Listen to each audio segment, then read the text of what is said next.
सूरत शहर में कलात्मक ताजिया अगले मंगलवार और बुधवार को होगा। सूरत शहर में मुस्लिम बिरादरी ने महान पैगंबर मोहम्मद साहब के नवासा इमाम हुसैन की याद में कलात्मक ताजिया तैयार किया है। अगले मंगलवार और बुधवार को ताजिया शहर के राजमार्गों पर निकलेगा।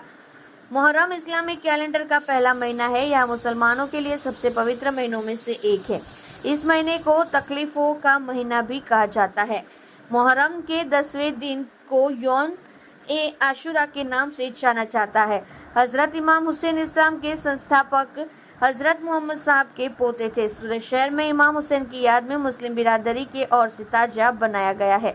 यह कलात्मक ताजिया पिछले 10 दिनों में थर्मोकोल, जिलेटिन, रंग बिरंगी रोशनी और जरी का उपयोग करके बनाया गया है और कलात्मक ताजिया बनाने का श्रम साध्य कार्य मुस्लिम युवकों द्वारा पूरा किया गया है।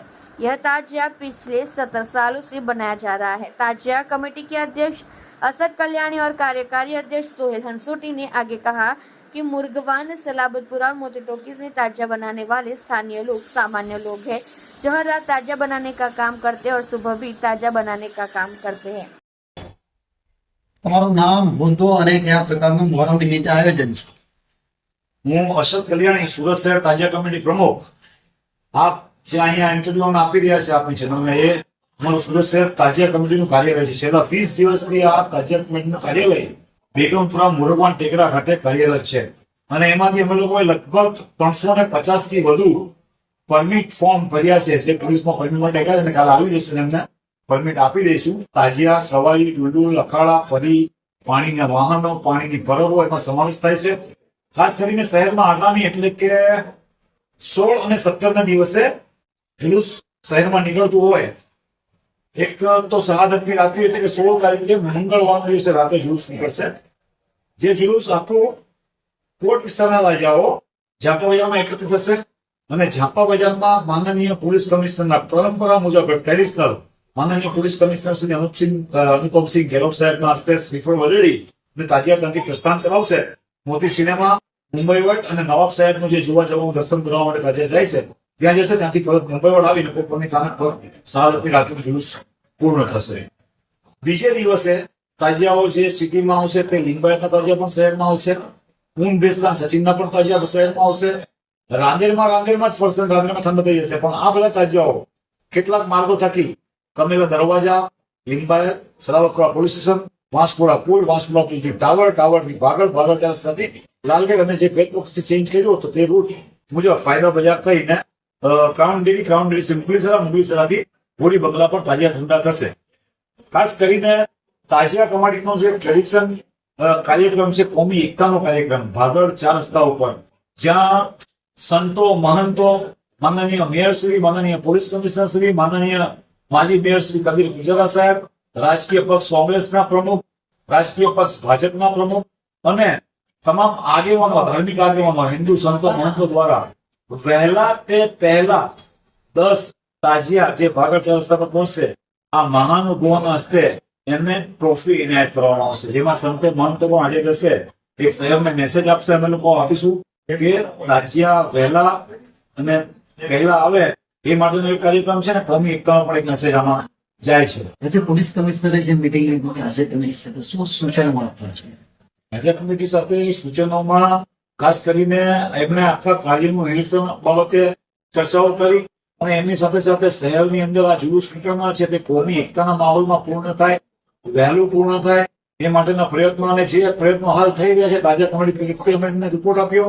પોલીસ ડિપાર્ટમેન્ટ તરફથી જે સાથ અને સહકાર રહેશે 2 દિવસે એ બાબતની ચર્ચા થઈ અને તાજિયા જુલુસ વહેલું સ્ટાર્ટ થાય, વહેલું પૂર્ણ થાય, કોમી એકતાના માહોલમાં પૂર્ણ થાય અને કોઈ તકલીફ ઉભી ન થાય, કોઈ તકલીફ અકસ્માત ન નડે અને કેવી રીતે કંઈક કોઈ પણ સંજોગો લીધે કોઈ બી ખરાબ ઘટના ન ઘટે, ઘટના ઘટે તો પહોંચી વળી એ માટેના પ્રયત્ન તે બાબતની ખાસ કરીને ચર્ચા કરવામાં આવી. સુરત શહેર તાજિયા કમિટીના કાર્યકરો, આગેવાનો, સ્વયંસેવકો લગભગ તાજિયા દીઠ 1 પરમિટ હોલ્ડર અને 5 સ્વયંસેવકો જેમને તાજિયા કમિટી તરફથી ઇસ્યુ કરવામાં આવ્યા છે કાર્ડ, અને સાથે સાથે 500 અમારા સ્વયંસેવકો જે તાજિયા કમિટીના હોદ્દેદારો છે એ કારોબારી સભ્યો મળીને લગભગ 1,500 જેટલા સ્વયંસેવકો તાજિયા જુલુસમાં સ્વયં સેવાઓ આપશે. અને એ સેવા પણ એવી રહેશે કે જે પોઈન્ટ્સ છે, દાખલા તરીકે tower points, ભાગળ point, Lalgate point, હોડી બંગલા પોઈન્ટ, મુગલીસરા પોઈન્ટ, કમેલા દરવાજા આ પોઈન્ટ્સ ઉપર આખી ટીમ મુંબઈ વર્ડ્સ point, Nawabwadi point, Vanskuda point, આ તમામ પોઈન્ટ ઉપર 10-10 સાથીઓ વિથ વોકી ટોકી તમામે તમામ સેવા આપશે. આમાં અમારી સાથે આઈએસસી ગ્રુપ જોડાયું છે, ઇન્ડિયન સોશિયલ ગ્રુપ, અમારી સાથે મુસ્લિમ સેવા સંઘ જોડાયું છે, ત્યાં તાજા વ્યવસ્થા કમિટી ટાઈપની કમિટીઓ છે, એમાં સ્વયંસેવકો કામ કરશે. આ રીતે ટોટલ મળીને 1500 થી વધુ કાર્યકરો, સાથીઓ, સ્વયંસેવકો આ જુલુસની અંદર જોડાશે ને તાજિયા વ્યવસ્થિત ચાલે, વ્યવસ્થિત પૂર્ણ થાય. મારા તરફથી બી હું અપીલ કરી રહ્યો છું કે આ વરસાદી માહોલ છે તાજિયા આયોજકોને કે તાજિયા વહેલા નીકળે, જેથી લઈને શહેર બહારથી આ જુલુસને જોવા આવનારા લોકો, શ્રદ્ધાળુઓ જે આસ્થા ધરાવે છે તાજિયામાં, જે લોકો મન્નતો માને છે, એ એમની મન્નતો પૂરી કરવા માટે બહુ એમને રાહ ન જોવી પડે. એટલે વહેલા નીકળજો તાજિયા આયોજકો, અને વહેલું ત્યાં પહોંચશો પોલીસ તો આ બધા જે બહારથી આવનારા છે એ બી તાજિયા દર્શન કરી શકે, તાજિયા નિર્ધાર કરી શકે, પોતાની મન્નત અને બાધાઓ કરી શકે. મારું નામ અને કઈ જગ્યા? મારું નામ સોહેલ મસૂદી, હું સુરત તાજિયા કમિટી. આપણે અહીંયા જ્યાં ઉભા રહ્યા છે એ પેગમપુરા મુરગવાન ઠેકાણું આવેલું છે. હું તાજિયા કમિટી તરફથી સમગ્ર તાજિયા આયોજકોને આ વરસાદી માહોલમાં તાજિયા બનાવવા બદલ ઇમામ હુસૈન હુસૈનની યાદમાં આપણી મહેનતથી કલાત્મક તાજિયા બનાવ્યા છે એ બદલ ખૂબ ખૂબ અભિનંદન આપું છું. જેના માટે મોહરમ તહેવાર નિમિત્તે તાજિયા બને છે, એના માટે આપણી યાદમાં ઇમામ હુસૈનની યાદમાં જે જુલુસ નીકળે છે, 9મા ચાંદ, કાલે આજે 8મો ચાંદ છે, તાજિયા બનાવ્યા છે, કલાત્મક તાજિયા બને છે. તાજિયા આજે દર્શન માટે મૂકવામાં આવ્યા છે. છેલ્લા કેટલા વર્ષથી અહીં તાજિયા બનતા આવ્યું છે? અહીં લગભગ 100 થી 150 વર્ષ થયા છે.